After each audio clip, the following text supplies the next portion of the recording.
Hello, I'm Uldis Karlauskas, the Latvia DevOps and Agile community lead, and we're happy to host the DevOps Pro Hall 1. And today with me is Andrey Adamovich. Hello, hello. Hello, who is the DevOps consultant of Extreme Automation. It's not just the consultant, also somewhat the owner, as per my understanding. Yeah. And then Andre has done a lot of stuff. He will introduce with himself on this and that by himself, I assume. But we in Latvia know Andre for amazing DevOps masterclass trainings, which he has Thank you. been delivering all around the world. I believe so. I've seen a few of those by myself. And then Andre also has been done a lot of consulting work for small and mid-sized businesses, at least more than 100, it says. And today, Andre will talk about flavors of GitOps. So without further ado, Andre, the stage is yours. Thank you very much, Uldi. Thank you very much. Uh, okay, let's start. Good morning, everybody. Well, it's already maybe not morning for some of you, but yeah, let's start. Right. So my name is Andrey, and you can see my Twitter handle on the slide and my website on the slide.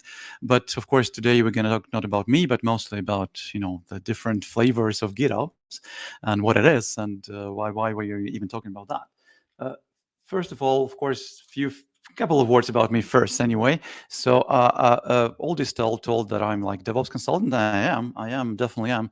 Actually, I'm a DevOps consultant in a very broad sense. So I'm not only helping companies to with automation, with infrastructure, with delivery pipelines, but also actually helping them with IT strategy, with software delivery strategy, with bridging devs and ops teams together, and facilitation and stuff like that. So it's a very broad. I'm a DevOps guy in a very broad sense. On the other hand, I'm always positioning myself as a developer. I have a development mindset, and I really like approaching a lot of things as code. And that's why, actually, like more than 10 years ago, the notion of infrastructure as code has interested me very much, and I dived into that, still remaining a developer. So sort of became a DevOps guy in a bit narrow sense. Right. So that's a few words about me. Not very interesting, but let's talk about the topic, right? The GitOps. Uh, Definitely, if we were like in a live session, I would ask you how many of you know what it is, how many have heard of what it is. But I guess some understanding of what it is in the audience, and you've definitely heard the term because the term is relatively popular, at least in those companies which are doing, DevOps, doing automation, which pretty much are all the companies around the world, and in current setting in 2023. So, but let's talk about the history of this term. And yeah, before I start talking about the history, actually, GitOps, like the ideas of GitOps, actually they're not really new. They're actually pretty old. And to be honest, I have been doing sort of GitOps like 15 years ago, but nobody called it like that. Maybe because Git was not that as popular at that time because most of companies were using like Subversion or CVS, and I would actually call it SVN ops or so sort of. But the ideas that we bake into the GitOps actually quite often they have nothing to do with Git. The only reason it's called GitOps is because Git as an underlying storage for version control history is the main choice of tools for most of the companies. Right. So let's get back to the slide of the history. So the term was defined by a company called WeWorks and by a guy Alexis Richardson, who kind of defined that as a way to make your operations through Git, right? And the wider recognition was received in 2019, and the term and tooling was developed. Actually, some of the tools starting to appear that were actually claiming that they are GitOps tools and that they are GitOps implementations of certain patterns. And the first GitOps conference happened in 2020. We know that also that's when COVID happened. I'm not sure if the second one will happen, the second GitOps conference will happen. Maybe it will, but the still uh, uh, no certainty about that. But anyway, I think many people have heard of GitOps, and let's try to define it a bit better. I guess you folks know Kelsey. He's developer advocate in Google. He talks a lot about infrastructure as code, about cloud, about Kubernetes in particular, and that's what he said, right? That's what he said about GitOps. GitOps is the best thing since configuration as code. So of course, configuration as code, infrastructure as code is something that we all pretty much know what it is. It's up in there for like almost, I think, 2 decades, maybe even more. We probably didn't call it like that at that time, but still, the ideas were there for quite a long time.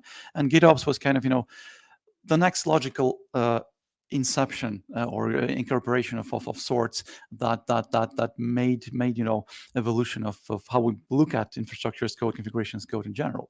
And basically, the main idea is, of course, that whatever we do in terms of IT, whether it's application development or it's infrastructure management or it's sort of some self service procedure of some sort, a lot of that the code that is defining that definitely will be stored in Git. And of course, the best way to deliver code changes from the version control from Git into the target environment, into the target world, would be to have sort of automatic delivery mechanism, which would probably be continuous delivery pipeline, CI/CD pipeline. And that's essentially what GitOps is, right? We store information about or structure of our infrastructure, of our anything, actually, of our configuration inside Git, and we deliver that automatically through a pipeline into the target infrastructure. Of course, when the term was born, then especially when the tools have started to appear, that I think there was a bit of not confusion, but the idea that GitOps requires some extra tooling, extra configuration, extra effort to actually to be used. But in my opinion, you don't have. You don't need to have anything extra. You can actually use already the tools you have, and of course, if you like to use something extra, something like specifically designed for that, please do. But in general, the ideas behind GitOps can be implemented without extra tooling, extra configuration, because you already have what you need. Right. So the GitOps principles will like any new methodology, any new thing that appears out there, it needs to have some sort of manifesto or principles, and GitOps does have that as well. So basically, there are like 4 of them. The first one is the entire system is described declaratively. So we use infrastructure as code tools like Ansible or Terraform or Kubernetes, YAML descriptors to describe the state of what we need. And of course, we stored that state inside the version control, and we can approve those changes through either through pull requests or maybe automatically by pipeline, and deliver those things into the target environment automatically through that pipeline. And the fourth principle, which I think actually is optional, we're going to discuss that, is that there is a special mechanism that is automatically converging the state from your version control into the target world, in the target environment. And this process should be continuous, and it should be always working. There are the main idea that there's like sort of software agent that is always listening to the changes in your repo, and if something is changing in the repo, it will actually apply the change, and that's basically the pipeline, right? The CI/CD pipeline.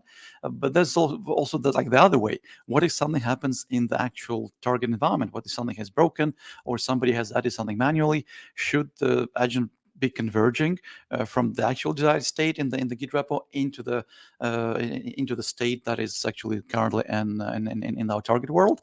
And there's a question, right?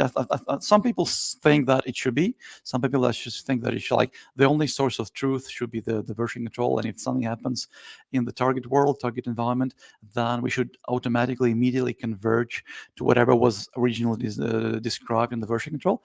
And I think it should actually be a bit relaxed in that like fourth principle, that you shouldn't. So sometimes, yeah, it's okay if you have it, if your requirements are like that, but in general, it's not mandatory. Right. So these are GitOps principles, and basically, if we like sum up this into like 4 main like words, or like four main short sentences, like, it's declarative, it's versioned and it's immutable, it's pulled automatically, and it's continuously reconciled, continuously verified against the desired state. Now that's GitOps, right? And the fourth principle is optional. So let's go quickly through all these principles. So of course, declarativeness is achieved through infrastructure as code tools. We have many nowadays, like in 2023. The tooling is really not a problem. We have so many tools and so many ways to define the state of our infrastructure, whatever it is. I mean, it could be anything. Maybe you're still managing servers. Maybe you're managing things in the cloud. Maybe you're running things in the Kubernetes cluster. It doesn't really matter. There is a tool for you to describe that as a declaration, so to say. And of course, we expect that the infrastructure as code tools are important, and that's kind of important property for these tools to be actually invoked from a pipeline, invoked from like software agent that is reconciling, the state all the time. We need to make sure that this thing do not break randomly for random reasons. They have to be always trying to achieve the desired state, whatever was the original state of the world. And as I mentioned, there are a gazillion options out there. Of course, and these tools, they work pretty much on the same principle, right? They have your declaration, they have this internal logic that knows how to convert how to converge the target infrastructure, the target world state into the desired state that is described in the declaration, right? It doesn't matter what kind of tool you're using, going to be the same principles followed inside the tool. And like the different tools with different logic, but they all follow very similar ideas. Like Ansible does that on the level of servers with SSH protocol. It reads the declaration in the playbook and applies that to the servers that you're provisioning. The same thing goes with Terraform. It's just in this case we involve additional state storage, which will be consulted in order to understand what kind of things have been deleted or changed, and like also use it for performance reasons. But still, the idea is the same. We can always converge our cloud resources into the state described in the code and partially in the state. The same thing kind of goes with Kubernetes, but it has like a couple of additional steps that are being performed. Like, of course, we define things in the code, like in descriptors and YAML files. Maybe we use Helm to do the same thing, and we basically store these data objects, these declarations into the Kubernetes control plane, and then into the data storage layer of Kubernetes control plane. And then Kubernetes basically continuously trying to achieve the desired state that is being stored inside the ECD data storage, right? And of course, this code, obviously, the only place for that code to live in is the version control. And of course, it's quite easy to build a pipeline that will deliver that code into the target environment. There's no doubt about that. It's easy. And many people do that. Many companies do that already, if not all of them. Right. And of course, the problem could be that what if something happens in the actual world, like happens in the we lose some deployment, or something has been done manually. What will happen? And in case of Kubernetes, actually, it will still try to achieve the last desired state it knows about. But if you do the update in the code, of course, the pipeline should first insert the data into the database, and then only then Kubernetes would kind of take care of the change. Right, so that's one aspect of that, and I like also looking at these tools in like two categories, right? So Ansible and Terraform, maybe some other tools like maybe Puppet, Chef, and some others, they probably fall into the category of deployment time tools. So in order to converge the code and can converge the target infrastructure and desired state that's stored in the code, you have to invoke the tool. You can do it manually, of course, or your pipeline will invoke the tool when there's a change committed into the version control repository, right? The other type of tools, I call it runtime, is where Kubernetes falls in. And maybe if you're familiar with tools like Ansible Tower or Puppet Server, then they also work in a similar way. Then you still have a tool that probably can be invoked to commit the tool to share the data, share the code, validate the code, and share the code into the data storage engine of some sort. And then there's a continuous verification engine like Kubernetes Master, for example, that will continuously monitor the data store and the target infrastructure, and will try to kind of achieve convert the state, right? Still, there should be some sort of pipeline that is invoked to populate, to converge the data in the code and the Git repository and the data in the data store. But that's an easy step.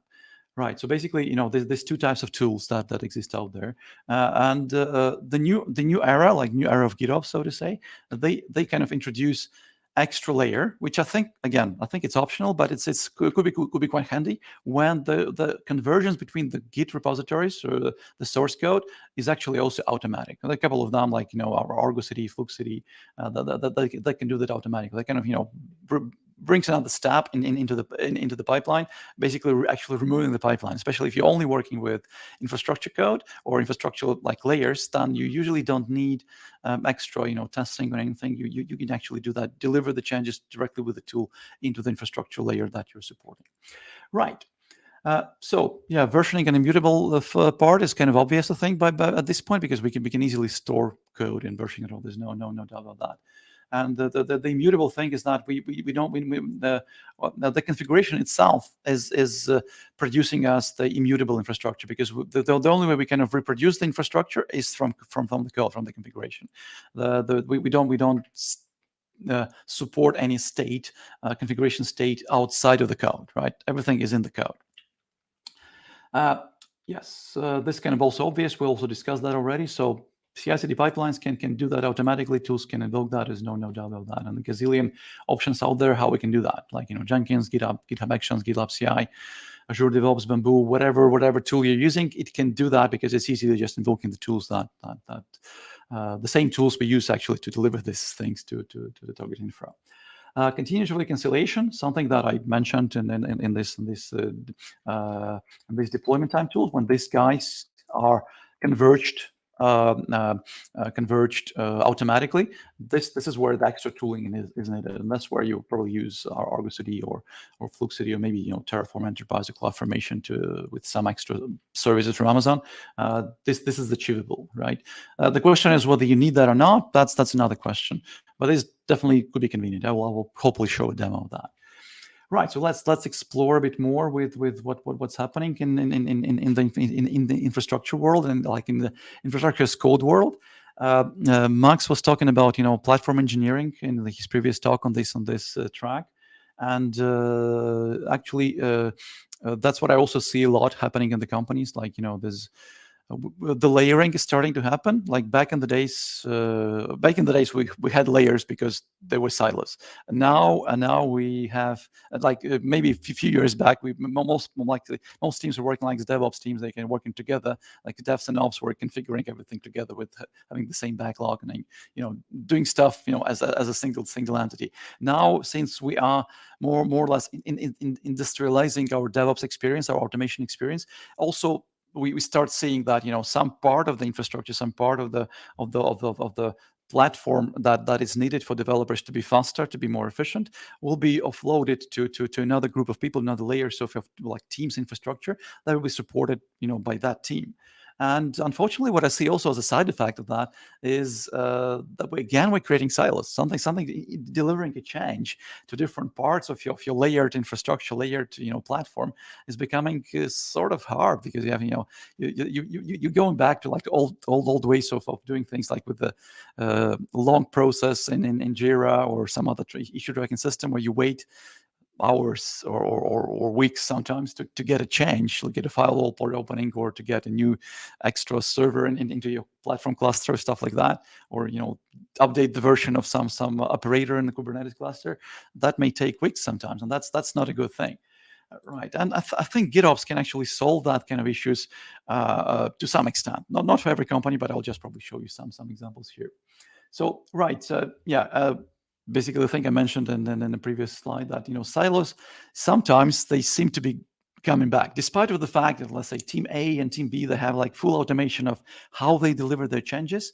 The way they communicate can still be broken, right? They still can wait like days, to deliver a simple firewall port opening, or a simple load balancer update, or something that several teams may need, but because there's a procedure behind that, the automation, in order to invoke the automation, deliver the changes, still can take days, and that's a problem. That's because the ownership of the repos, the ownership of the infrastructure is still being controlled in a very rigid and maybe old way. Right, and of course, GitOps can turn that up and make the operations of certain layers of your infra, certain layers of your platform, to be operated by a pull request. Right, imagine this kind of structure, that your team, let's say team A, is responsible. They are the owners of the network services in your company or your project.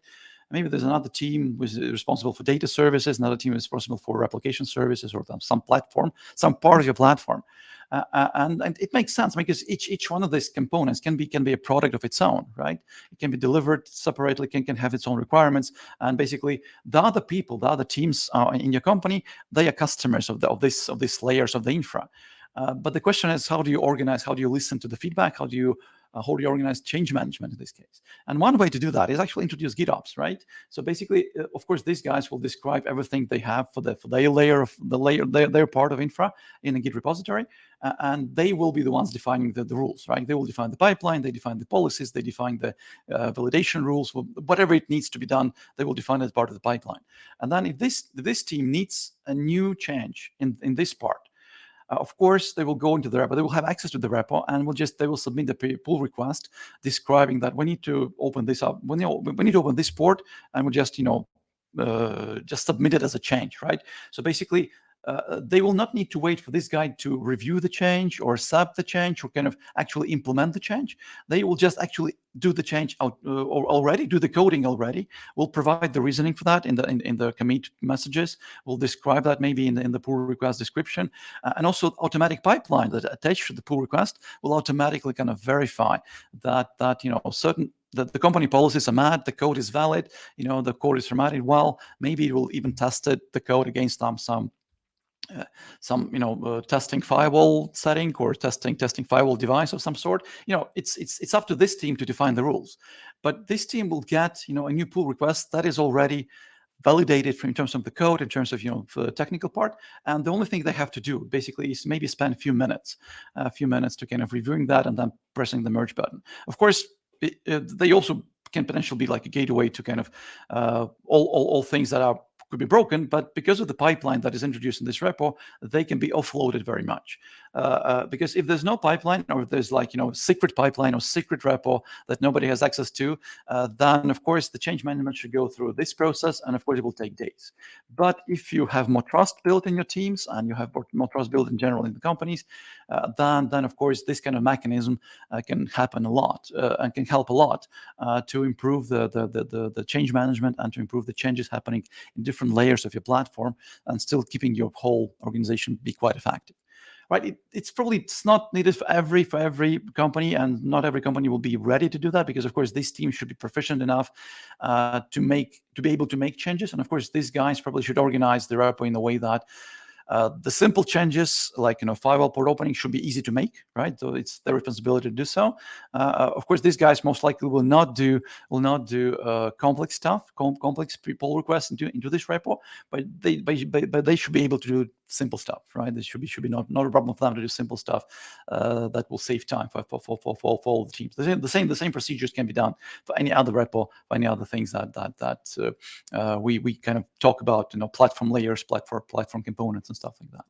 And I mean, developers should also be allowed in these repos. No problem with that. It just pipeline is a production mechanism, a feedback mechanism that will hold, that will give us this understanding whether the change is good or bad.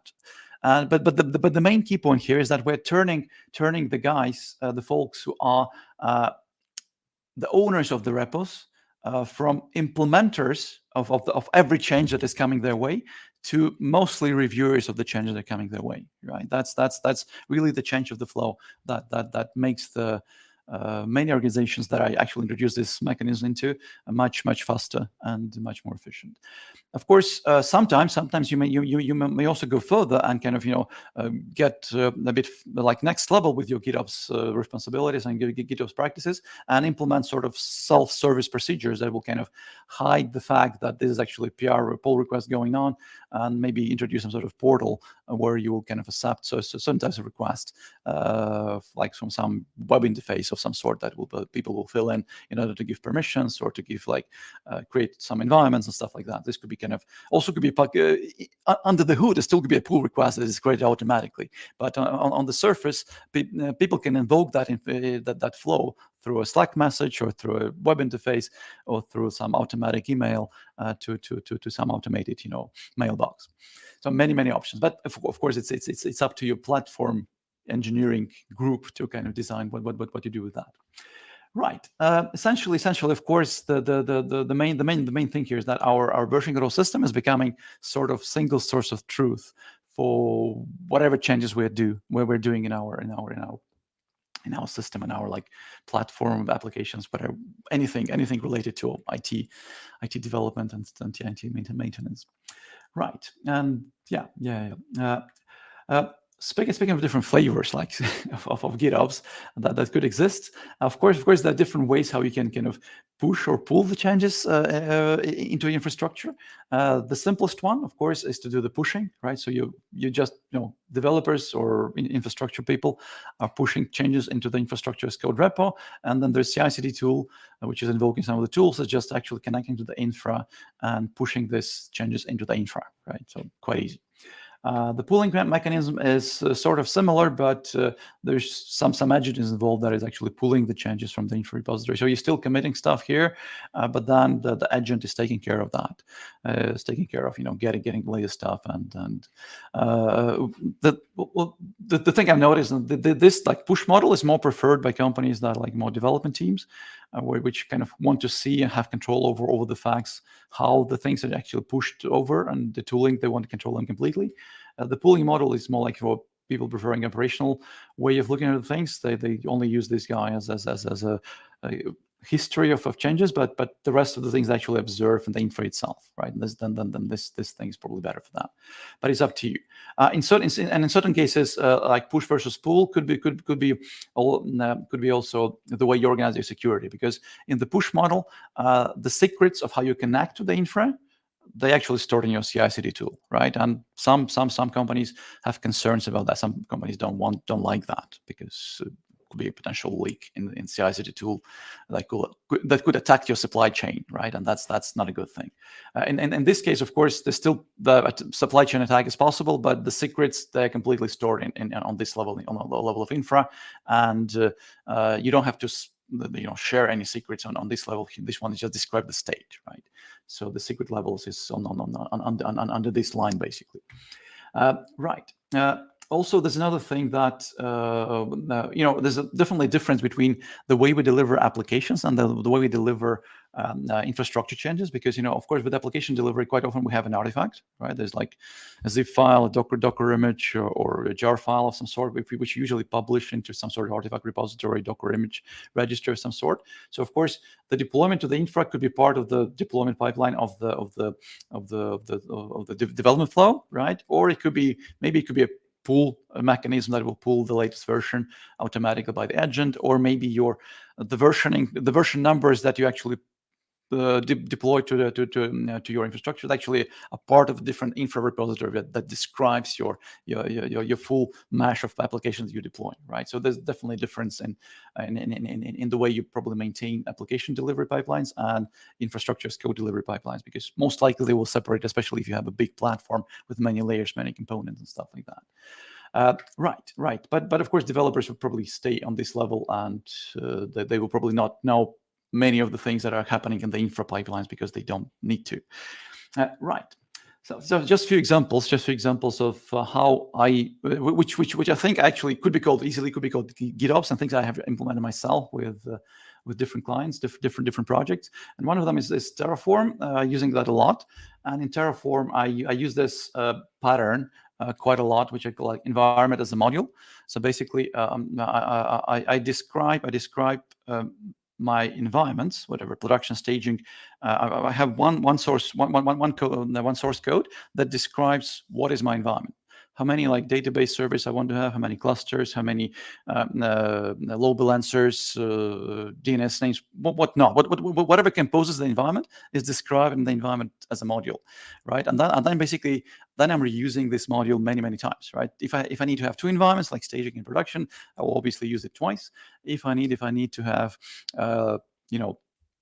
7 environments, I can do it easily, just invoking the module several times. And the cool thing about this environment as a module, that I can approach it as a software product, right? I can actually have feature flags for different experiments I do with infrastructure, where I can, let's say in the staging environment, I can enable some feature flags to see if it works or not, test them, and then disable them. And then in production, I first will run it as a disabled feature flag, and then we'll enable that when I'm ready or when I need that. And so some of the things I can disable and enable based on the scalability requirements in the environment. So that's kind of cool. Also, of course, this module by itself, it becomes like it's versioned, right? It has a version number, so I can use version 1.2 on staging environment, and I can use version 1.1 on the production environment as soon as I'm ready. I'm upgrading, and actually I can also test the upgrade of that module on different environments. So it's kind of very cool. One funny thing I had, like a funny experience, some years back, was a very it was a fintech project that actually required many demo environments. They really had I think 20 different environments.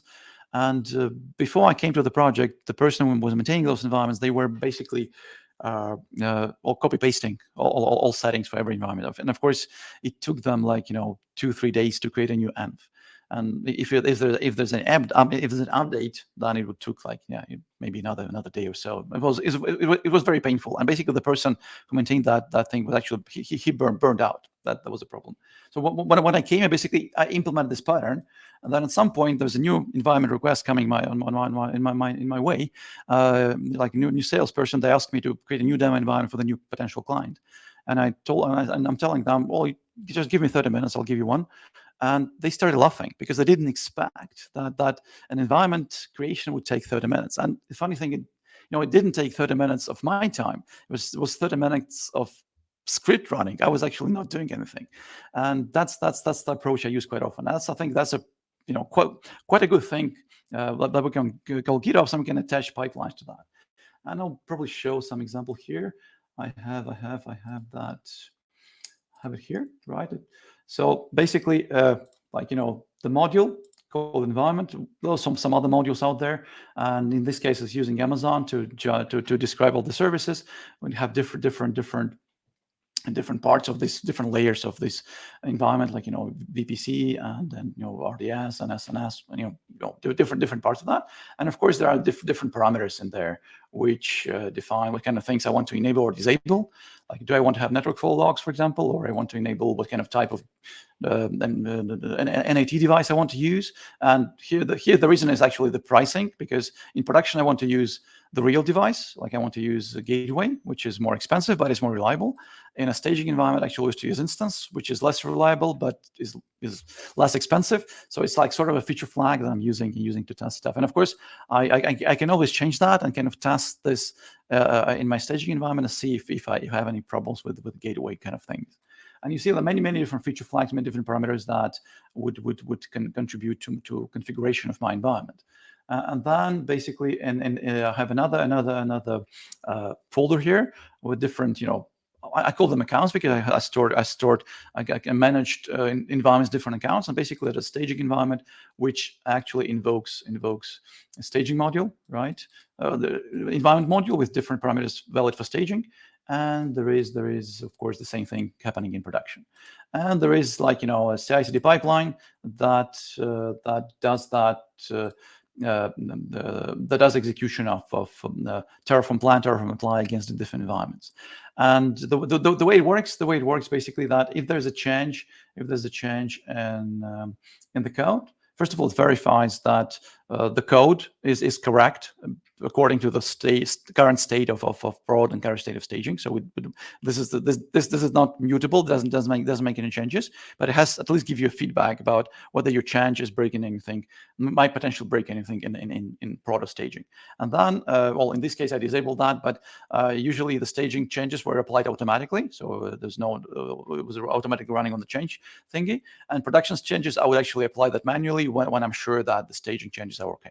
So I mean, it's I think it's GitOps, right? Is it like one way to do GitOps? Was a relatively small team with relatively small environments, and they like this process because they put them into the control. But still, all changes were coming through Git, and all changes were coming through pipelines, and we get feedback in the logs, and it was really nice. All right, that's one way to do things, right? And it's pretty much working.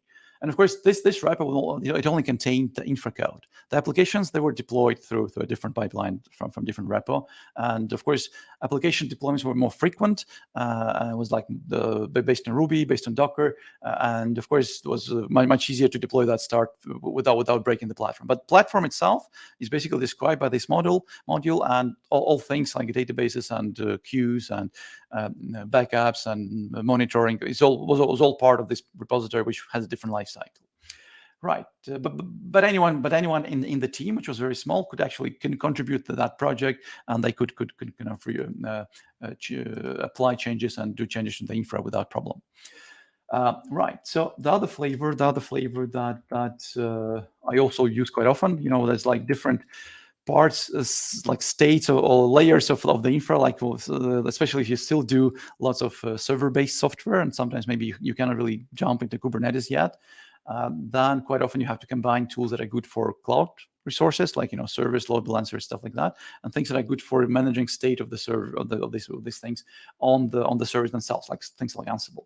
It's actually not a tool, right? It's just a combination of tools called Ansible, which I'm using quite frequently. And again, it's just another way of using GitOps. So there's like one part of code that is creating the one layer of my platform, one layer of my infra, and there's another one that is provisioning, packaging services settings on the server themselves, right? And there's like an invisible connection between the two that is using dynamic or generated inventory that is passed from Terraform to Ansible. And just give you a quick example of that. There's a Terraform code lying here, and there's like Ansible code lying here, and they just invoke each other. And the pipeline that we have here is that first of all we have the create infra pipeline that does normal Terraform commands, and there is another one that is provisioning the Ansible, running the Ansible playbooks and provisioning the servers, obviously. Right, and it's also pretty much GitOps thingy, right? Because we have the code describing the platform, the infra inside the repo, we have the pipeline, and everybody in the team has ability to kind of influence that. Right, so that's the simple examples of that. Right.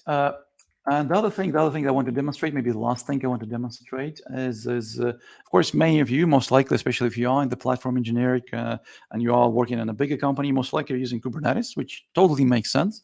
And there are, of course, the abstraction layer that allows us to make many components to be managed by Kubernetes itself. So different things like services, deployments, but actually pretty much any other integration that you can put into Kubernetes as operators, they can be managed by Kubernetes itself, and that's a cool thing. But another thing that Kubernetes can offer, it can offer actually an operator that can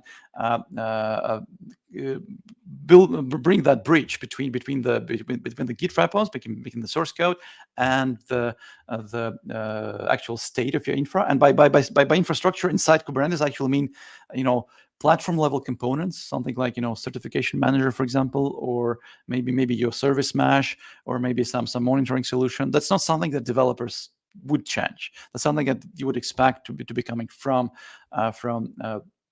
your platform engineers, from DevOps engineers. But still, of course, you would want to maintain that with GitOps kind of approach. You would store the state of these components inside Git repositories. There's no other way. And of course, there should be a pipeline that will do that. And basically, the idea that Argo CD and similar tools are providing is that your infrastructure changes, your infra level, platform level components definitely should be delivered like that. But then your potentially your applications can also be delivered like that. But of course, there will also be extra pipeline that will first of all deliver the image, and then they might be or will be another pipeline for like the config repo for your apps that will take the latest versions or specific versions of the apps and deliver them to different environments.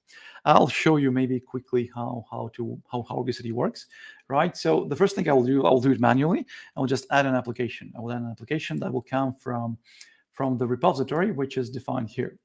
By the way, this examples that I showed you, they're publicly available. I'll share the links after that, as well as the slides as well. I'll share them on Twitter. So feel free to reuse them. So this is the repo that defines my Helm chart. Well, in this case, just a simple application. But imagine that it could be anything that you can deploy to the Kuber. In this case, just define a simple guestbook application. So I'll just take this this repository. I will copy the code from that to so the name of the app would be my app. The project will be default, and the sync policy will be automatic, and I will also enable the safe hill. So basically, this is what enables automatic convergence between the Git changes and the state of the repo, the state of the objects inside Kubernetes cluster. Right. So now we'll add the repo URL here. I will say that I want to use the main branch. The path would be a guest book. That's where I want to get my configuration from. The cluster URL is like that. Namespace is default. And I will just go in here and I will also select which values for the Helm chart I want to use, because Argo CD recognizes that it's a Helm deployment, right? It will also recognize plain Kubernetes thingies. And yeah, let's just create that. Let's see what's going on. So now you see at the moment it's out of sync. It's quite quickly became synced because it's a very small application, but maybe with bigger apps it will actually be longer. And here we can see that actually the application was provisioned, and all the objects for that application based on the Helm chart, based on the Kubernetes descriptors, actually were added to the Kubernetes cluster. The thing is that if I go and manually delete some of the objects, let's say I'll delete that, force delete. I'll delete that. Yeah. I have to confirm that I delete that. So it's a manual action that usually people shouldn't do. But deleting that actually brought my application back like in a second, because there is an agent, right? There's an agent running inside my cluster, Argo CD agent, that is controlling that the state of the repo, the state of the currently synced from the repo should always be the same. So if Argo CD was not there, if we're just installing my Kubernetes descriptors into the cluster just from a pipeline, of course, if I delete my deployment, it will be just gone, right? But because the Argo CD is there, it's always the master copy of the state is the Git repository, and that one will dominate the things that Argo CD is doing. Also, another thing, if I go to this repo and I will do a change now, if I do a change now here, and let's say I will edit the file, and I will change the port. I will change the port for the servers. Let's say port 80, and I will commit it. Right. Argo CD will also notice that, and the change will automatically propagate it into the repo, and into the repo itself. Right. So actually, it will happen after a minute or so. I can try to do refresh, and it will show me that. Actually, it's already synced. Actually, it was pretty fast. So actually, if we check the port of the service, I think it will all be already 80 or something. Yeah, it's already 80. It was 81 a few seconds back. You have to believe me. So the change was pretty quickly propagated. So basically, any change in the configuration of this application or any other complex application that you may think of would be automatically propagated through into the cluster, and will be there. Of course, the logs of the executions will be stored in Argo CD, but the changes, the commit history of changes will be stored here. Right, and one last thing maybe before we go into the question section that I want to mention is that Argo CD also supports this special idea of application or of apps, where you can actually define, like, remember I did things manually, right, with adding my application into the Argo CD, but you can also define what kind of apps, what kind of components, what kind of descriptors are actually composing your environment, and also make it sort of environment as a module, but in this case by using a special Kubernetes object will describe what things are in there by using a repo where these things are described, right? So basically, this is actually configuring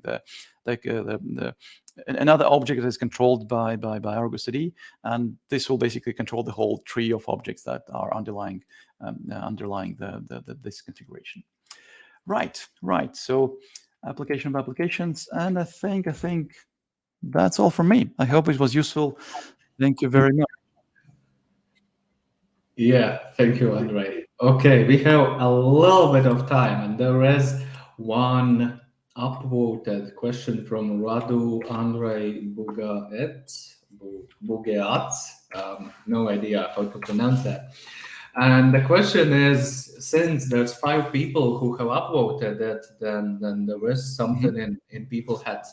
So As per Radu says, as per my understanding, GitOps means applying automation at infrastructure level, also not only at application level. So basically, if we have a CI/CD pipeline that runs at every commit or merge request on the code, does it mean we are doing GitOps or not?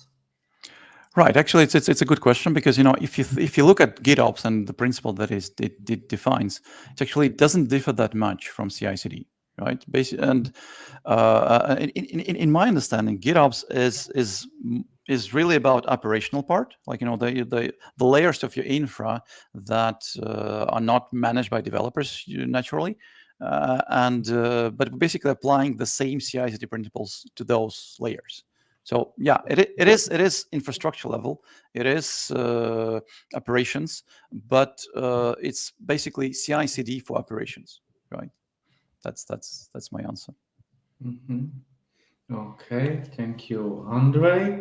And then the last question, Dana managed to get into the queue. So Dana is asking, is there a standard way to run application automated tests after Argo CD deployment? A concern Right. after the magic, as you said, how Yeah, do you yeah. validate that actually the result is what you prefer?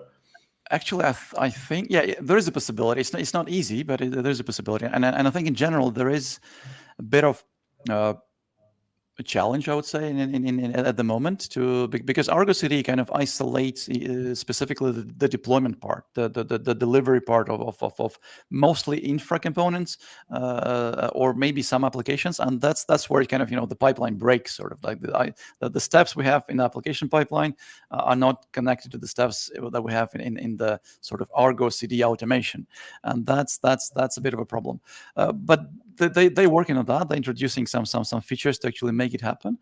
But I think to be honest, I think Argo CD would probably be used, well, at least in my opinion. I'm not sure if it will. Maybe it will still solve that problem. But in my opinion, Argo CD will actually be used mostly for operational components.